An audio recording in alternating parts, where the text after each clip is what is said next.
கோதுமை மாவை வச்சு கிறிஸ்பியான டேஸ்டியான தட்டை எப்படி செய்யலான்னு பார்த்துருவோம். ஒரு கப்பு கோதுமை எடுத்து வெறும் கடாயில் போட்டு நல்லா வறுத்து விட்டுருங்க. கைவிடாமல் வறுத்து விடுங்க.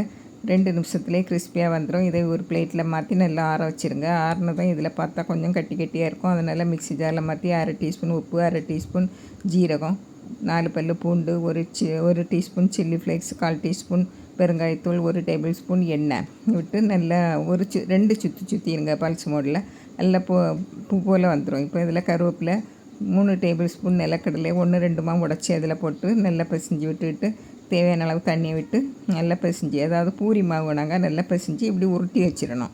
உருட்டி வச்சதை பூரி மேக்கரில், அதாவது இப்படி இருந்தாக்கி வைங்க, இல்லைன்னா சப்பாத்தி கட்டையில் திரட்டி பூரியை சின்ன சின்ன தட்டையாக தட்டி சூடான எண்ணெயில் போட்டு பொரித்து எடுக்க வேண்டியது தான்.